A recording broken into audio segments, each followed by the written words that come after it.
അഹരോന് വേണ്ടി ദൈവം നിയമിച്ചതായിരിക്കുന്ന വസ്ത്രത്തെക്കുറിച്ചാണ് നമ്മൾ ആ പ്രത്യേകമായിരിക്കുന്ന ഭാഗം നമ്മൾ പഠിക്കുന്നത്.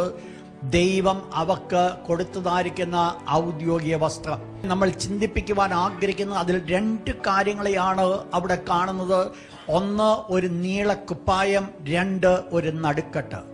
ഈ രണ്ട് കാര്യങ്ങൾ അഹരോൻ ആകുന്ന മഹാപുരോഹിതന് മാത്രം, മറ്റുള്ള പുരോഹിതന്മാർക്കില്ലാത്തതായിരിക്കുന്ന ഒരു പ്രത്യേകതയാണ് ഈ ഒരു പ്രത്യേകമായ വേഷം പഠിപ്പിക്കുന്നത്. ഇതേ കാര്യം തന്നെയാണ് ദാനിയേല് കാണുവാൻ ഇടയായി തീർന്നപ്പോൾ സ്വർഗസ്ഥനായിരിക്കും ദൈവം ദാനിയേലിന് കൊടുത്തതായിരിക്കും ദൈവിക ദർശനം. ഒരു പുരുഷനെ താൻ കാണുകയാ.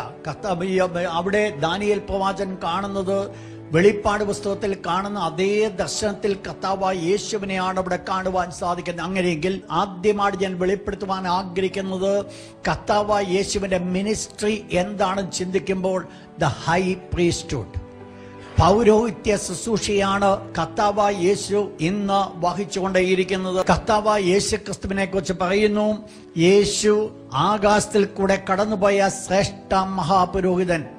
നമുക്കറിയാം കർത്താവായ യേശു ക്രിസ്തു ഈ ലോകത്തിൽ ജനിച്ച സമയത്ത് വിദ്വാൻമാര് കാഴ്ചവെച്ച 3 കാഴ്ച വസ്തുക്കളുണ്ട്.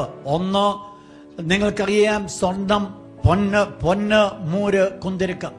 ഈ 3 കാര്യങ്ങൾ കർത്താവായ യേശു ക്രിസ്തു ഈ ലോകത്തിൽ ചെയ്യേണ്ടതായിരിക്കുന്ന 3 വിധ ശുശ്രൂഷകളെയാണ് വെളിപ്പെടുത്തുവാനായിട്ട് ഇടയായിത്തീർന്നത്.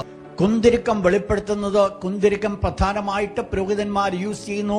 അതിന്റെ അർത്ഥമെന്ന് പറയുന്നത് പൗരോഹിത്യ ശുശ്രൂഷയെ വെളിപ്പെടുത്തുന്നു.